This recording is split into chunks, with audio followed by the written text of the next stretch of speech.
자, 오늘 설교는 기독교 신앙의 세계. 제목을 같이 합니다. 시작.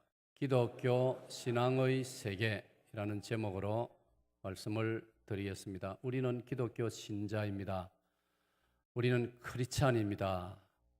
크리스찬은 기독교 신자, 예수님을 따르는 사람.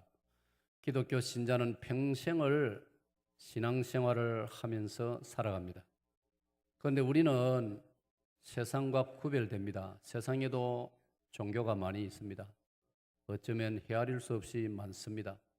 그들도 나름대로 종교 생활, 요즘은 우리 기독교를 벤치마킹 해가지고 본받아가지고 우리가 쓰는 용어들도 많이 쓰고 형식도 그렇게 따르고 있습니다. 그들도 신앙생활 한다고 말하고 있습니다. 그러나 엄밀한 의미에서 우리 기독교만이 진정한 신앙인 줄로 믿으시기를 바랍니다. 그렇다면 우리는 우리의 신앙의 세계가 뭐냐? 우리가 가지고 있는 이 신앙 세계의 내용이 뭐냐? 우리 기독교 신앙 세계의 핵심이 뭐냐? 기독교 신앙은 어떻게 구성되어 있느냐? 무엇으로 구성되어 있느냐? 알아둘 필요가 있고, 누가 질문을 해오면 우리가 어느 정도 답변을 해줘야 됩니다. 저는 베드로전서 3장 15절 성경 구절을 아주 좋아합니다. 너희들에게 소망에 관해서 사람들이 이유를 물어오면 그들에게 대답할 것을 항상 예비하되 온유한 마음과 두려운 마음으로 할지니라 그랬습니다. 대답을 준비하라고 말씀했습니다. 그런데 우리 기독 신자들은 공부해야 됩니다. 배워야 됩니다. 시간을 따로 정해놓고 교회에서 시행하는 여러 가지 훈련 프로그램, 제자 훈련, 바이블 키를 비롯해서 이런 훈련을 열심히 받는 것은 지혜롭습니다. 최소한 공예배 시간을 참석해서 하나님 말씀을 아주 정성껏 잘 들음으로써 배워야 됩니다. 그래서 질문해오면 답을 해줘야 됩니다. 예수님을 꼭 믿어야 되나? 예수님 믿으면 어떻게 되는 것인데, 너희들 믿음 신앙 하는데 신앙 세계가 뭐냐? 이렇게 물어오면 우리는 답을 해야 되는 것입니다. 오늘 그래서 제가 오래 별러 가지고 이 주제를 한번 다루기로 생각을 하고 묵상을 쭉 해오고 또 이렇게 때때로 메모를 하면서 준비를 해왔습니다. 그래서 오늘 주일은 여러분들에게 이 주제로서 설교하려고 했습니다. 한 번 더 제목을 같이 하겠습니다. 시작. 기독교 신앙의 세계. 기독교 신앙의 세계. 예를 들면 우리나라를 관광 온 외국 손님들이 대한민국은 어떤 나라요? 이래 물어오면 우리나라를 소개를 해야 안 되겠습니까? 꼭 관광공사의 직원들만 할 것이 아니고 대한민국 사람이라면 누구나 우리나라가 얼마나 아름다운 나라이며 우리나라가 5,000년 역사를 가지고 있는 긴 역사를 가진 나라이고 우리 민족성이 얼마나 착하고 우수한 민족인가를 우리가 말을 어느 정도 해줘야 되는 것입니다. 그리고 우리나라는 민주주의를 세우기 위해서 짧은 세월 동안 엄청난 노력을 하고 희생을 치루어서 지금은 세계적으로도 위대한 민주주의가 되었다는, 예를 들어서 이런 이야기를 해줄 수 있어야 되는 것처럼 우리 기독교 신앙이 뭐냐? 왜 기독교 신앙을 가져야 되느냐? 왜 하필이면 기독교냐? 왜 기독교 신자가 되어라고 열심히 교인들은 복음을 전하느냐? 여기에 대해서 물어오면 답을 해줘야 되는 것입니다. 사랑 여러분, 대체적으로 히브리서 11장 6절은 이런 면에서 매우 중요한 구절입니다. 히브리서 11장 6절은 이렇게 말씀합니다. 다 같이요. 믿음이 없이는 하나님을 기쁘시게 못하나니 하나님께 나아가는 자는 반드시 그가 계신 것과 또한 그가 자기를 찾는 자들에게 상 주시는 이심을 믿어야 할지니라. 아멘. 받합시다. 하나님을 기쁘시게 하자. 사랑 여러분, 하나님을 기쁘시게 하는 것은 인간의 책임입니다. 사람으로서의 사명이고 사람으로서의 가치입니다. 다시 말씀드리면 아무리 세상 기준으로 신사숙녀가 되었더라도, 아무리 공부를 많이 하고 지성인이 되었다 할지라도, 박사가 되고 유명인사가 되었다 할지라도 하나님을 기쁘시게 해보지 않고 인생을 살다가 마치면 그 사람은 너무나 불쌍한 사람이에요. 너무나 허무한 사람이에요. 우리가 인간으로 이 세상에 태어나서 인간으로 살고 있다면, 사람으로 살고 있다면 하나님을 기쁘시게 해드려야 할 줄로 믿습니다. 아멘. 그러니까 하나님을 기쁘시게 하는 것이 사람의 목적입니다, 여러분. 교리문답 제1문답에 사람의 제일 드는 목적이 무엇입니까? 사람의 제일 드는 목적은 하나님을 영화롭게 해드리는 것과 영원토록 그를 즐거워하는 것입니다라고 가르치고 있지 않습니까? 신명기 6장 4절로 9절에도 보면은 이스라엘아 들으라, 너희의 하나님 여호와는 오직 한 분이신 하나님이시니 너희는 마음을 다하고 성품을 다하고 뜻을 다하여 주 너희 하나님을 사랑하라. 그리고 이 사실을 너희 자녀들에게 부지런히 가르치라고 말씀했던 것입니다.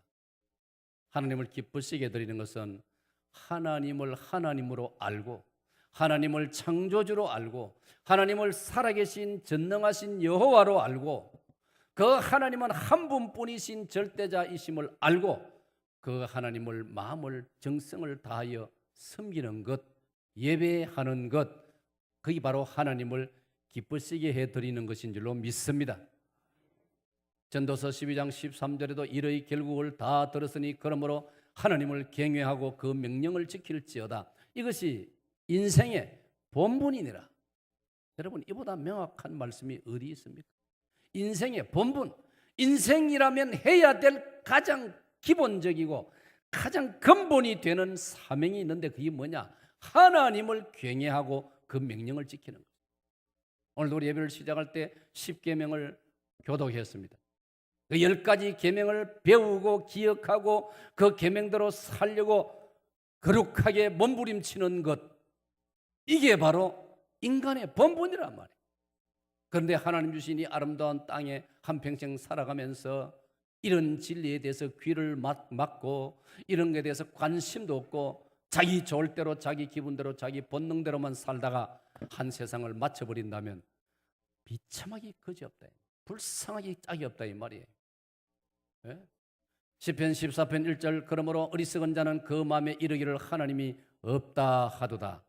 오늘 사랑 여러분, 저 여러분이 주 하나님께서 창조주가 되시고 살아계신 하나님, 그 하나님께서 예수 그리스도로 말미암아 우리에게 아버지가 된다는 사실, 그 하나님을 우리가 아버지라고 부르면서 이렇게 섬기고 예배하고 있다는 사실, 오늘 저 여러분은 정말로 하나님의 큰 복을 받았음을 이 시간 하나님 앞에 고백하시기를 축원합니다. 할렐루야. 신약으로 넘어오면은 성경은 이렇게 우리에게 가르칩니다. 예수님께서 말씀하셨지요. 오늘 읽은 히브리서 11장 6절의 말씀입니다. 우리가 하나님을 섬긴다는 게 뭐냐? 하나님을 섬기는 것이 하나님을 기쁘시게 하는 것인데, 믿음이 없이는 하나님을 기쁘시게 못하나니, 하나님이 살아계심을 믿는 그 자체가 하나님을 기쁘시게 드리는 것이고, 하나님을 믿는 그 자체가 우리가 하나님 앞에 드릴 수 있는 우리의 최고의 예의고 우리의 보답인 줄로 믿으시기를 축원합니다. 그러면 하나님이 무엇을 믿어야 됩니까? 히브리 11장 6절로 다시 돌아가면 하나님이 살아 계신다는 것, 이걸 먼저 믿어야 됩니다. 그가 계시는 것과 그가 계신다는 것, 즉 살아 계신다는 것, 받아입니다. 하나님은 계십니다. 여러분이 이 시간 이 자리에 존재하는 것, 실존, 실제, 여러분이 이 시간 이 자리에 존재하는 것과 똑같이 하나님께서 살아 계신다는 걸 믿으시기를 바랍니다. 이걸 우리가 안 믿는다고 하나님이 안 계시는 것 아니고 하나님은 이미 계십니다. 이미 계시는 줄로 믿습니다. 성경은 영원부터 계시는 하나님, 그러니까 기독교 신앙은 하나님이 계신다는 걸 믿어야 그게 기독교 신자라 이 말이에요. 산에 가서 불공을 하면서 공을 들이면서 아무리 평생을 고생하고 수고한들 그건 하나님이 인정하지 않는 겁니다.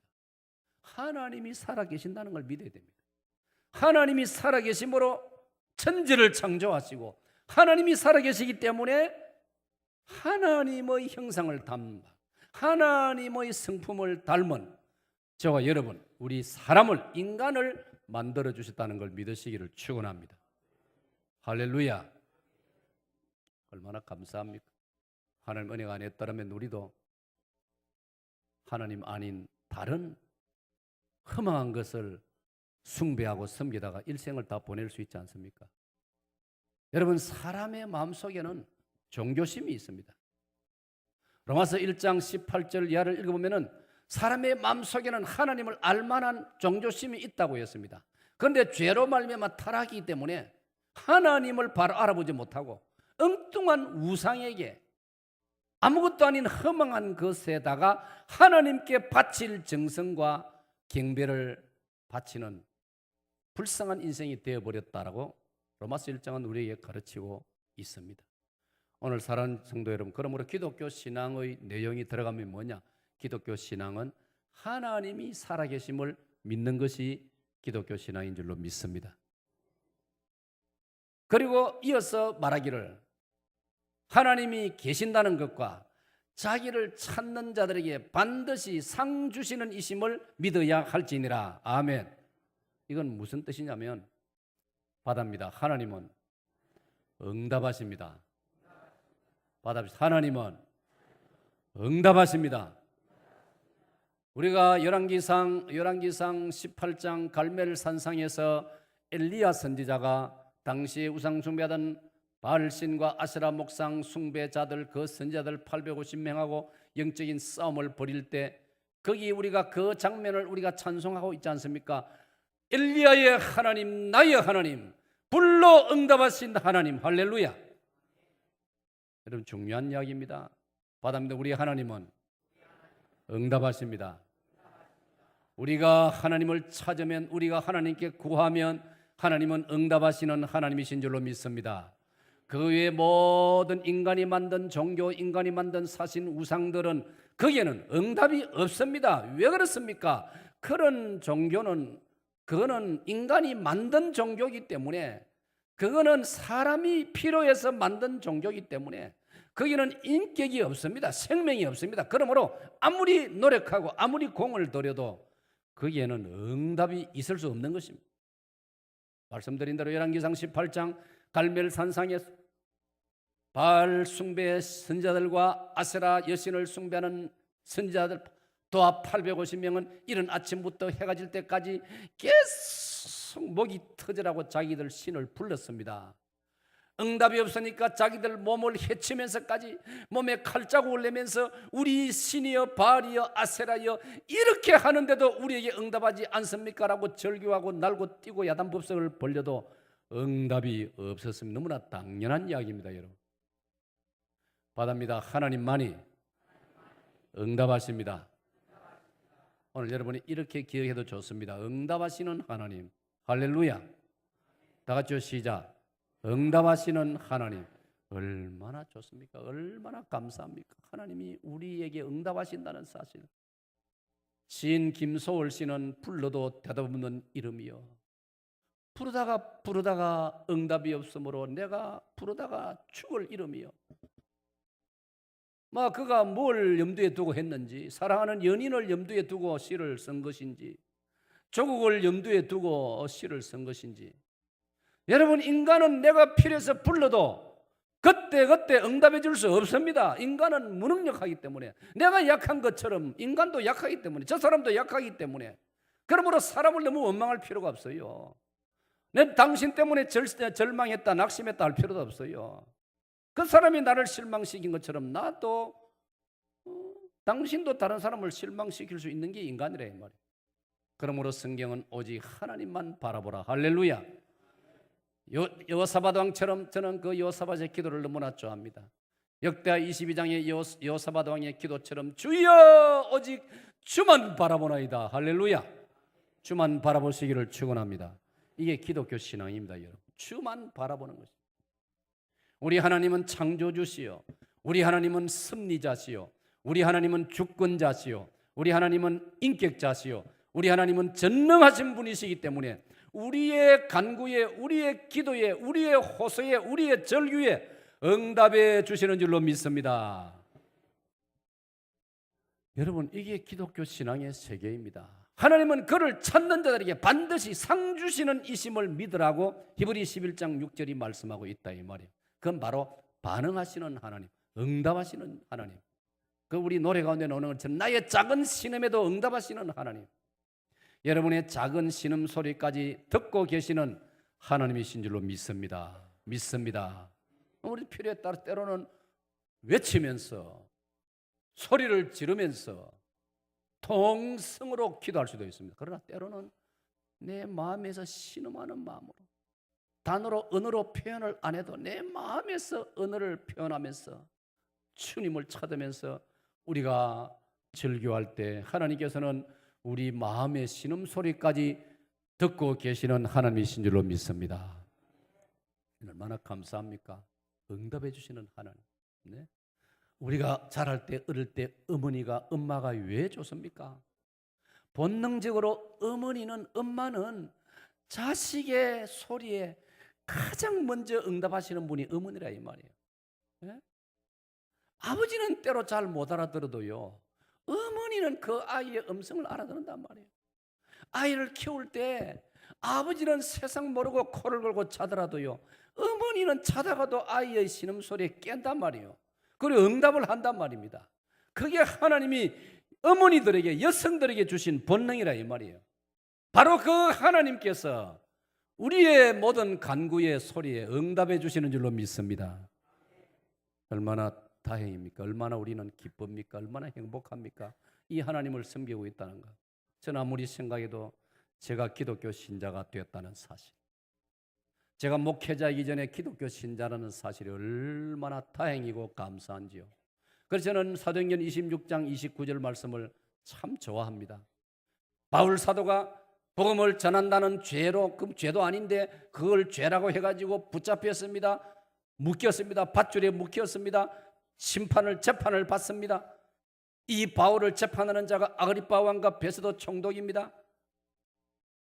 온갖 말로 바울을 조롱도 하고 멸시도 하고, 네가 그렇게 예루살렘에서 잘 나가던 청년이, 이스라엘의 젊은이 중에 차세대 주자로서 탁월한 청년이 만다고 지금 저 나사렛 예수, 십자가에서 비참하게 죽은 저 예수를 네가 믿는단 말이냐?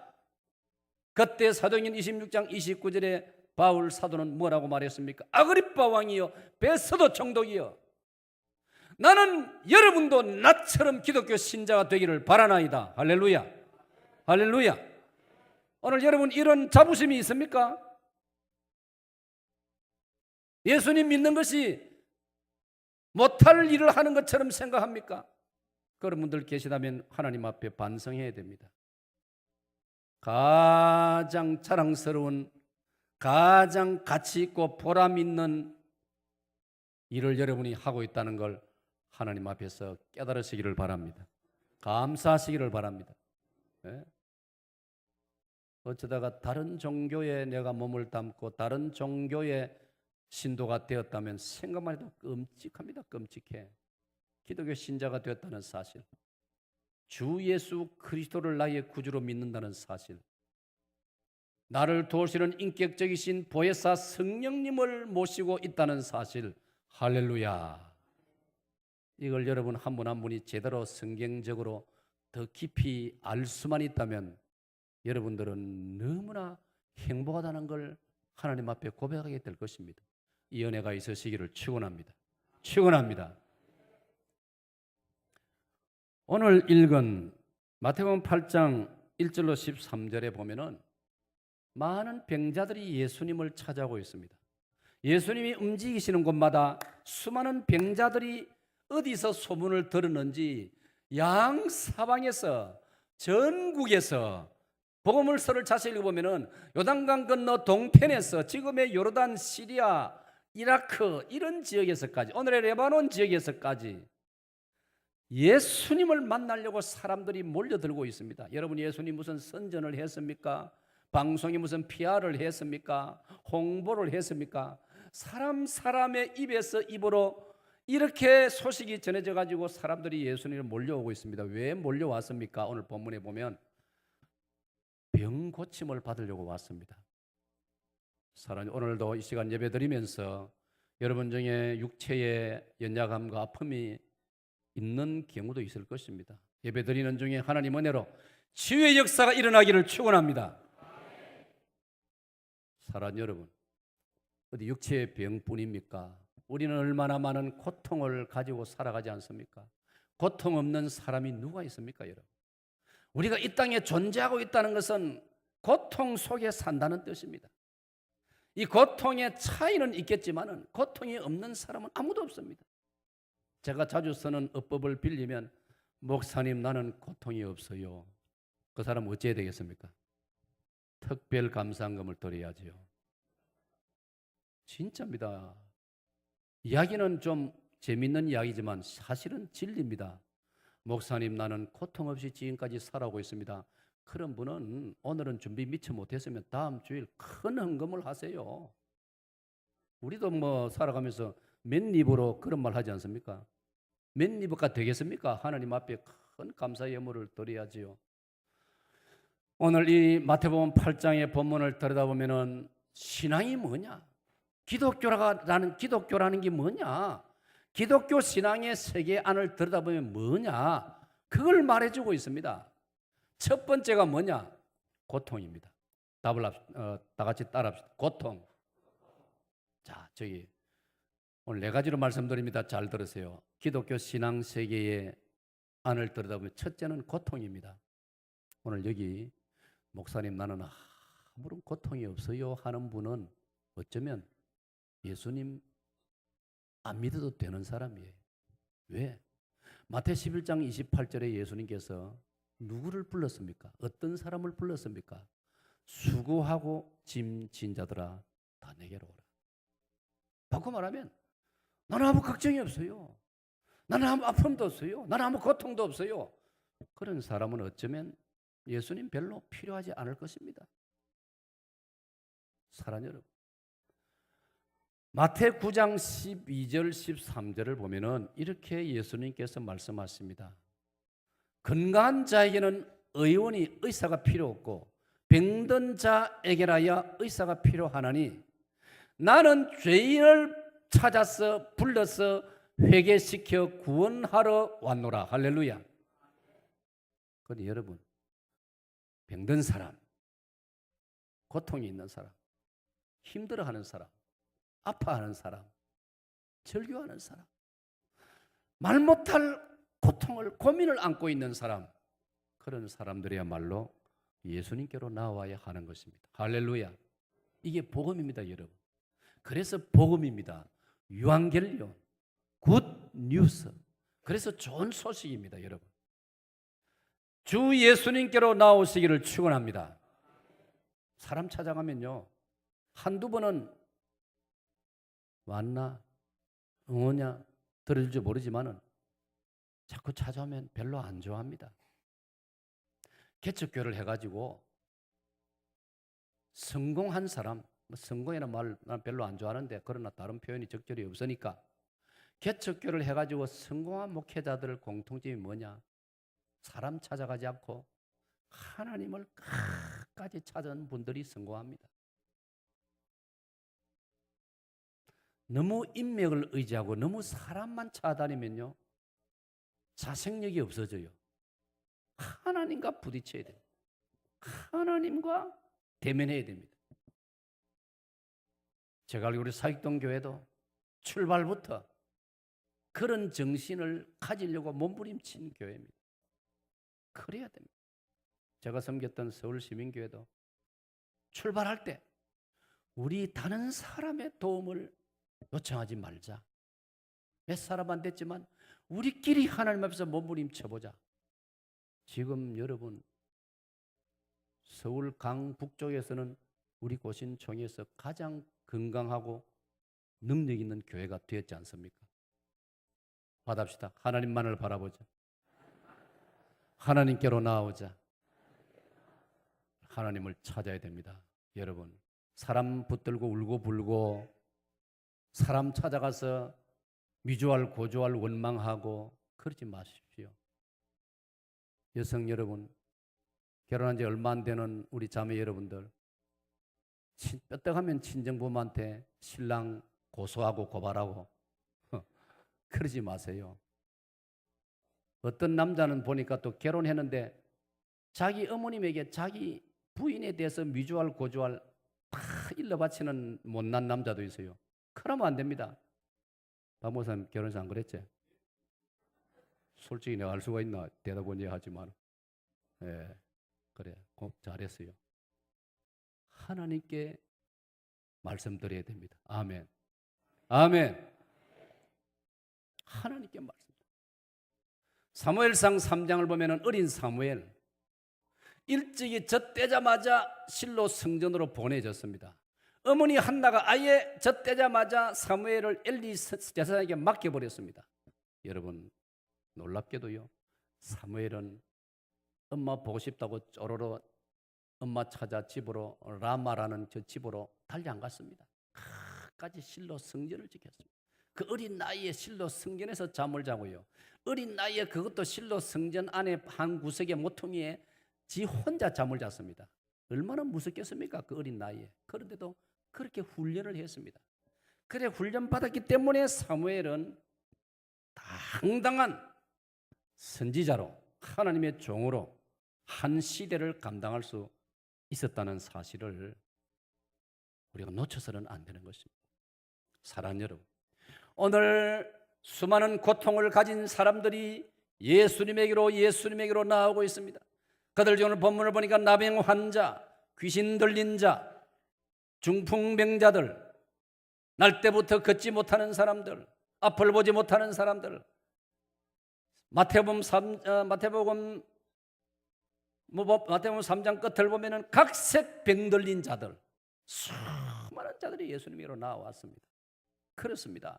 기독교 신앙은 고통으로부터 출발을 합니다. 아멘. 아멘. 그러므로 여러분, 고통은 우리에게 나쁜 것만은 아닙니다. 고통은 힘들지만은 고통 때문에 우리는 하나님을 찾게 됩니다. 할렐루야. 고통 없는 사람은 하나님 별로 필요 안 합니다. 잘 들으세요.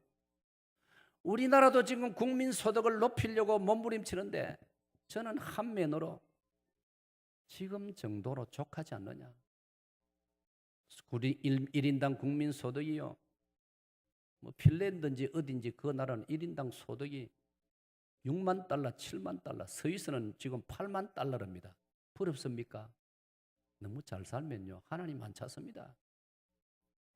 그러니 그 조상들이 그렇게 잘 지어놓은 예배당, 지금 주일날 돼도 그 안에 예배드리는 숫자가 너무나 적습니다. 정말 저는 생각할 때 우리가 이 정도면 족하다고 생각해요. 물론 우리 공동체 안에, 우리 사회 안에 또 힘드는 분도 분류상 좀 있지요. 그러나 보편적으로 말해서 더 잘 사는 것이 신앙생활도 더 잘 하게 된다고 절대로 보장할 수 없습니다. 장담할 수 없습니다.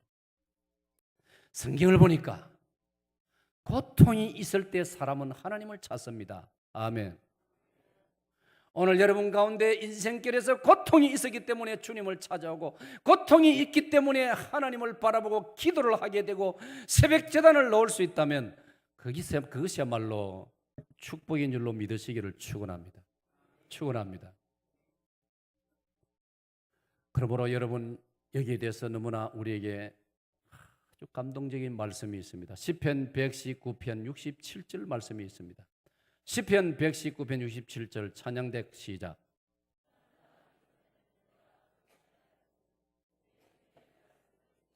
저기 보세요. 고통이 없을 때, 고난이 없을 때는 내 마음대로 살았다 이 말이에요. 그런데 내 인생길에 고난이 찾아왔을 때 주의 말씀에 눈을 돌리게 되더라 이 말. 내 인생에 고난이 왔을 때 나도 모르게 성경을 펼치게 되더라 이 말이에요. 우리는 그 간정을 나는 읽은 적이 있습니다.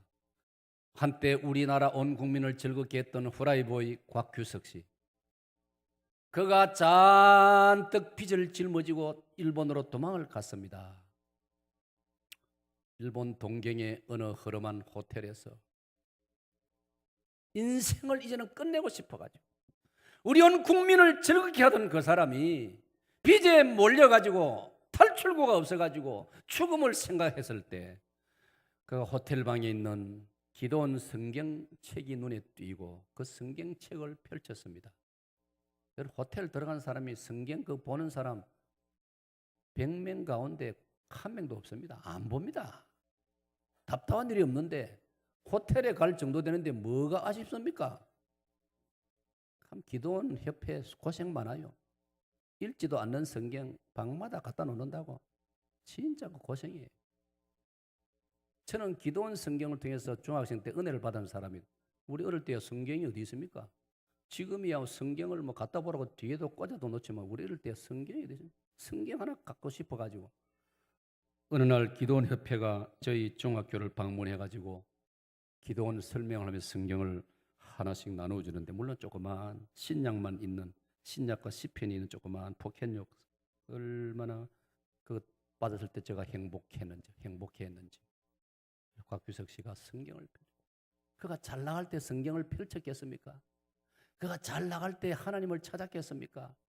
그가 궁지에 몰렸을 때 고통이 그를 엄습해 왔을 때 양사방에 자기를 따르는 사람들이 떠나갔을 때 빚을 갚으라고 한밤중에도 전화가 오고 협박을 해올 때 그는 한국 땅에서 더 이상 견딜 수 없어가지고 일본으로 도망을 쳤는데 거기서 성경을 읽으면서 그가 예수님을 새롭게 만나게 되면서 곽규석 장로까지 되었지 않습니까? 할렐루야, 할렐루야. 형과 동생이 너무나 친하더니 구봉서 씨도 장로가 되었더라고요. 진짜 그 참 대단한 사이입니다. 제가 무슨 이야기 합니까? 고통이 우리를 하나님께로 인도하더라. 저 시편 기자가 고난 당하기 전에는 하나님 말씀에 관심이 없었습니다. 고난을 당하고 나니 하나님 말씀을 보고 싶게 되었고 주목하게 되었다 이 말이에요. 71절은 또 이렇게 말하고 있습니다. 다 같이요. 고난 당한 것이 내게 유익이라. 이로 말미암아 내가 주의 율례들을 배우게 되었나이다. 할렐루야. 얼마나 감동적인 말씀입니까? 저런 구절 한 구절만 묵상해도요. 내 마음에 평강이 찾아오고 내 마음에 믿음이 더 견고해지고요. 이 사람은 그다음 한 수 더 떠가지고 이 71절에서는 고난 당한 것이 내게 유익이라. 여러분 그렇게 고백할 수 있습니까? 막 끔찍하다 막 꿈에도 생각이 싫다. 물론 인간적으로 그런 감정 자연스럽습니다. 내가 그 고난을 또 당해 하나님 또 주시겠습니까? 그런데 당했던 그 고난을 돌아보면 내게 유익이라 이 말이에요. 왜? 그 때문에 이로 말미암아 내가 주의 율례들을 배우게 되었나이다. 이 말은 주님을 새로 발견했다 이 말이에요. 은혜를 받았다 이 말이에요. 내 믿음이 새로워졌다 이 말이에요. 내 믿음이 장성했다 성장했다 이 말이에요. 여러분의 이 은혜가 있으시기를 축원합니다. 그러므로 고통이 뭐냐? 고통은 우리를 하나님을 섬기는 신앙의 세계로 인도해 주는 놀라운 축복의 통로라는 사실을 잊지 말아야 됩니다. 그러므로 기독교 신앙에는 고통이 있습니다. 기독교 신자는 신앙생활하고 살아가다가도 하나님 앞에 잘못 살고 실수하고 죄를 지었을 때 기독교 신자는 고통하게 됩니다. 그러면서 진정으로 회개하고 주께로 더 가까이 나가게 됩니다. 베드로가 주님을 부인한 것은 부끄러운 일이고 실수이지만은 그 덕분에 베드로는 다시 한번 진심으로 회개하게 되었고 그는 다시 한번 주님을 새롭게 만나게 되었고 그는 그 덕분에 남은 평생에 그게 자극제가 되어서 정신을 차리고 근신하여 깨어서 기도하라. 마귀가 우는 사자같이 두루돌아다니며 삼킬자를 찾는다. 위대한 하나님의 말씀을 그가 기록할 수 있었던 것입니다. 그에게 고통이 없었다면 마귀의 장난이 얼마나 무섭다는 걸 그가 경험하지 못했더라면 그런 성경 구절이 나올 수 있었겠습니까? 그래서 고난 당하는 것이 유익이다. 신앙 세계는 고통이 있는 것입니다. 8절 말씀을 보겠습니다. 다 같이요. 8절. 자, 본문 8절 말씀. 백부장의 고백입니다. 시작.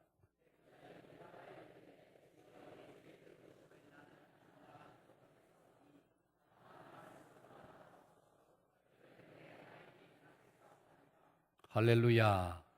여러분 저기 보세요. 네 번째 줄 보세요. 다만 말씀으로만 하옵소서. 그러면 낫게 사옵나이다. 할렐루야. 이게 뭐냐면 이걸 두 글자로 묶으면 믿음입니다. 믿음. 받아입니다. 믿음. 기독교 신앙의 세계는 두 번째가 믿음입니다. 여러분. 여러분 하나님을 믿으시기를 축원합니다. 그의 아들 주 예수 그리스도를 믿으시기를 축원합니다. 성부 성자를 대신하여 우리를 도우시러 오신 성령님을 믿으시기를 축원합니다. 신앙의 세계는 성부 성자 성령 삼위 하나님을 믿는 것이 기독교 신앙입니다. 할렐루야. 그러므로 세상의 다른 종교에 몸을 담고 거기서 종교 생활을 한다고 해서 그건 믿음이 아닙니다. 하나님을 믿어야, 주 예수 그리스도의 십자가를 믿어야, 성령님을 믿어야 그게 하나님이 인정하시는 신앙인 줄로 믿으시기를 축원합니다. 아까 히브리 11장 6절에 이미 말씀드렸습니다. 믿음이 없이는 기쁘시게 못하나니 하나님께 나아가는 자는 반드시 그가 계신다는 사실과 그걸 믿어야 믿음이라는 겁니다. 세계 최고의 권위 있는 영어 사전 웹스터 사전에 믿음을 뭐라고 설명을 했는가 호기심이 있어서 학생 시절에 제가 그 단어를 찾아보았습니다. 믿음은 faith라는 단어입니다. F-A-I-T-H입니다. faith. 웹스터 사전에 faith를 이렇게 설명해 놓았습니다. Faith is to believe in God. 믿음이란 하나님을 믿는 것이 믿음이다. 아멘. 아멘. 여러분 이 설명을 기쁨으로 받아들여야 여러분이 기독교 신자입니다. 믿으면 산에 가서 절에 가서 불공을 열심히 하는 그게 믿음이 아니에요. 그거는 자기 정신 수양이고 그거는 세상의 철학이에요. 창조주 살아계신 인격적이신 하나님을 믿어야 그게 신앙인 줄로 믿으시기를 축원합니다. 얼마나 놀라운 사실입니까? 그렇습니다. 우리 하나님, 살아계신 하나님, 우리 하나님, 우리의 형편을 다 아시는 하나님, 우리 하나님을 믿을 때, 우리 하나님을 신뢰할 때 여기에 놀라운 하늘로부터의 은총이 우리에게 찾아오고 우리 심령 속에 주어지는 줄로 믿으시기를 축원합니다. 잘 들으세요, 여러분.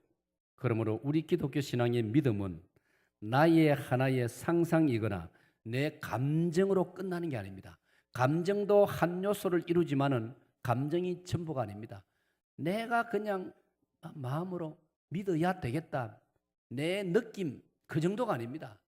우리의 믿음은 사실을 믿는 것이고 여기에는 역사가 일어난다는 걸 여러분 믿으시기를 바랍니다.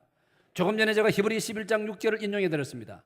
믿음이 없이는 기쁘시게 못하나니 하나님께 나가는 자는 반드시 하나님이 계신다는 사실과 그 다음 말씀입니다. 그가 자기를 찾는 자들에게 뭐 한다고요? 상 주시는 이심을 믿어야 할지니라. 할렐루야. 그게 바로 반응입니다. 응답입니다.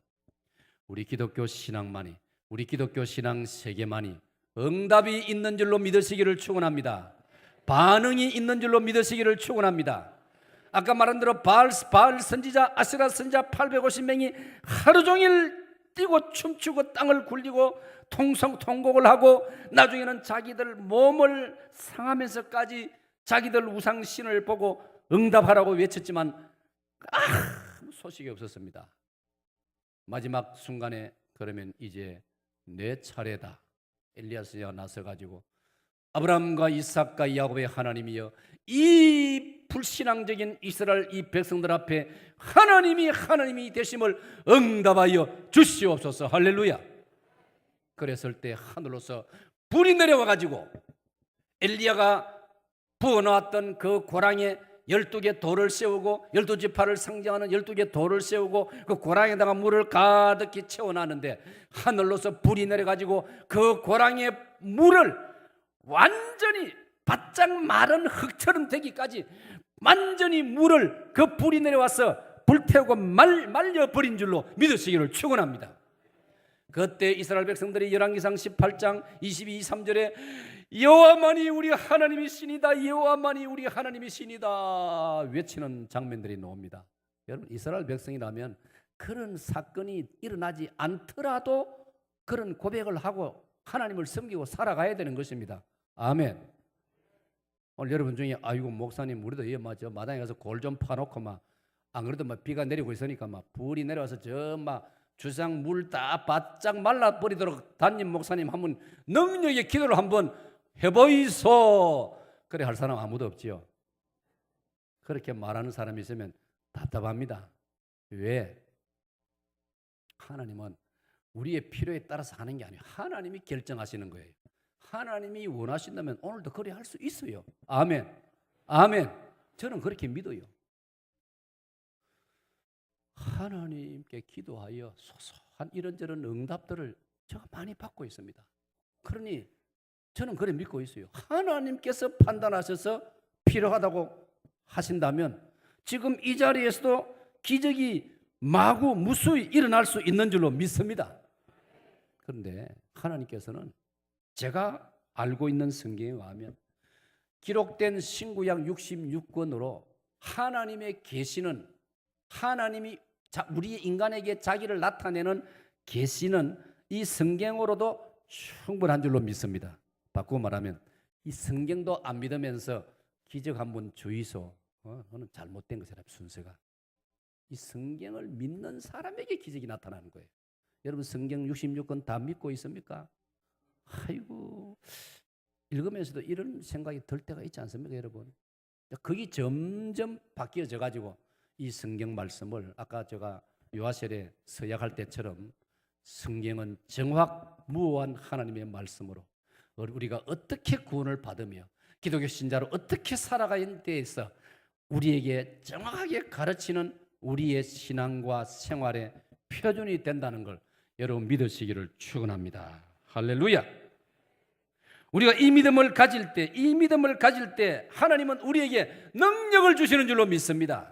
그 능력이 무슨 능력이냐? 이 세상을 담대하게 살아갈 수 있는 능력, 이 세상을 기뻐하고 찬송하고 감사하면서 살아갈 수 있는 그게 능력이고, 그런 능력을 하나님이 우리에게 주시는 줄로 믿습니다. 그보다 더 좋은 능력이 어디 있습니까, 여러분?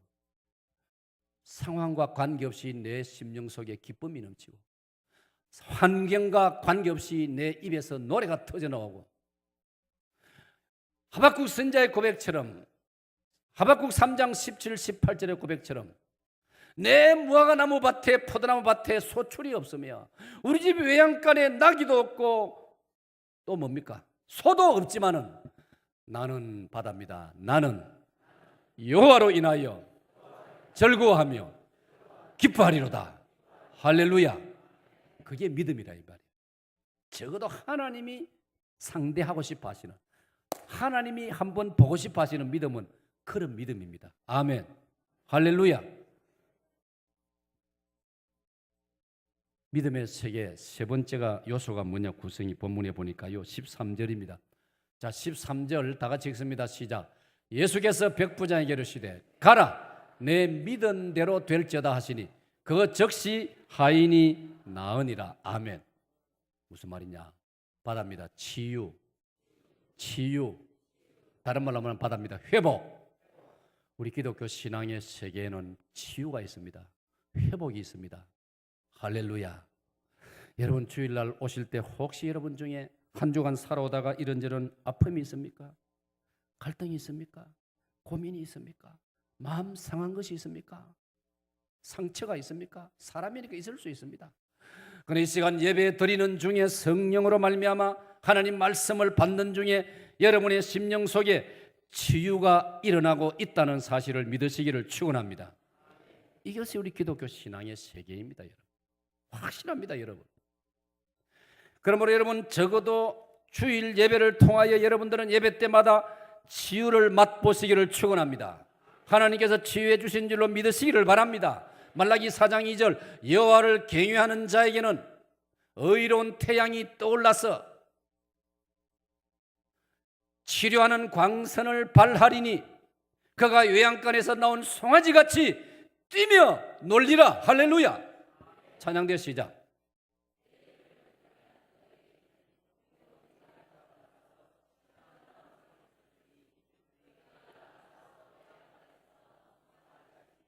할렐루야.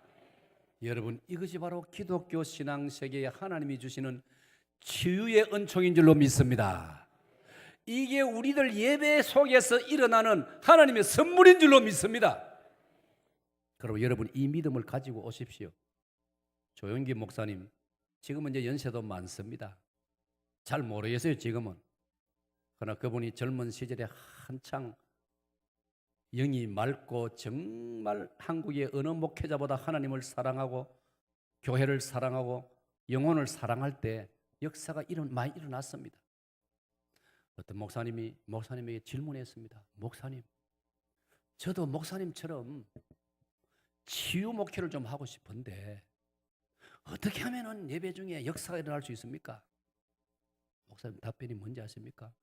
내가 기도를 많이 하고 내가 하나님 능력을 주시기 때문이 아닙니까? 그렇게 답하지 않았습니다. 답을 이렇게 했어요. 목사님, 우리 목사는 영혼을 사랑하는 마음으로 간절히 기도할 뿐이고 반응과 치유의 역사는 아픈 본인들의 믿음에 달려 있습니다. 할렐루야. 와, 그 말 듣고 나니까 내가 체중이 싹 내려가더라고요. 나는 내가 능력이 있어야 되는 줄로 생각했거든요. 여러분, 잘 들으세요. 앞으로 저보고도 목사님의 능력으로 제 아픔 이거 좀 기도해서 순식간에 낫도록 해 주십시오. 이제 그런 말 안 하겠죠? 네? 예스요, 노요? 뭐에 달려 있다고요? 자신의 믿음. 받읍시다. 나의 믿음. 그러고 보니 복음서를 자세히 들여다보세요. 예수님께서 아까 13절에 나왔죠. 자, 13절 한 번 더 봅시다. 본문 13절 시작.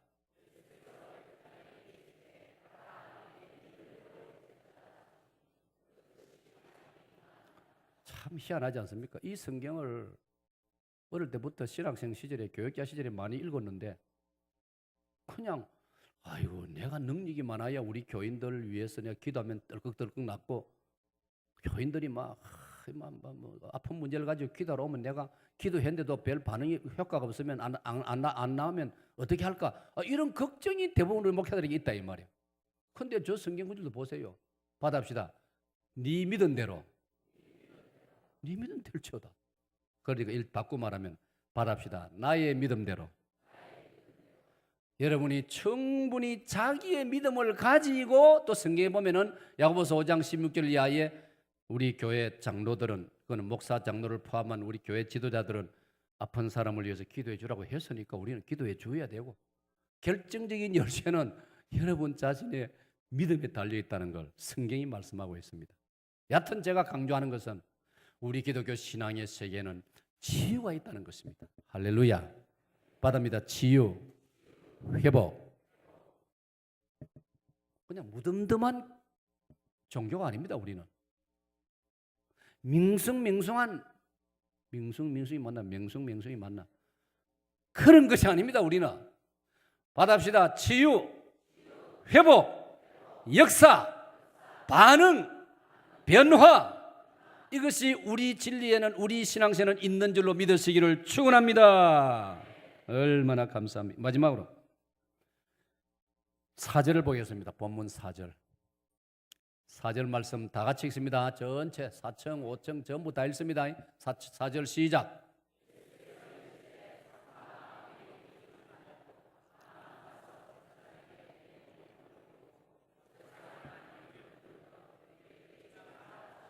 사랑하는 여러분, 저는 이 마태복음 8장 4절 말씀이 정말 저에게는 은혜가 됩니다. 얼마나 좋은지요. 예수님께서 말씀했습니다. 담임 목사가 목회하면서, 담임 목사가 강단에서, 담임 목사가 광고 시간에 여러분 헌금 많이 하세요 이런 말 자주 하면은 여러분이 별로 마음이 안 편할 겁니다. 저는 자주 합니까? 보통입니까? 안 하는 편입니까? 안 하는 편입니까? 윤태 장로님이 확신을 가지고 안 하는 편이라고 하는데 너무 안 하는 것도 그 좀 잘못, 그죠? 그러나 제 말씀 핵심은 예수님께서 말씀해 놓았습니다. 저 보세요. 네 번째 줄에 예물을 드리라. 예물을 드리라고 했어요.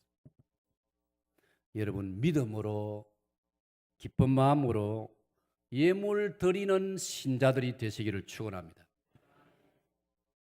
저는 확신을 가지고 있어요. 하나님이 무슨 예물이 필요합니까? 미가 6장 6절에 보면 사람아 하나님께서 원하시는 게 뭐냐? 하나님이 천천의 소를 좋아하실까? 만만의 양을 좋아하실까? 하나님한테 소가 뭐 필요하며 양이 뭐 필요하며 하나님에게 예물이 뭐 필요합니까? 그런데 왜 예수님께서 예물을 드려야 했느냐? 보세요. 제사장에게 예물을 드리라 그랬다. 하나님이 필요한 것 아니에요.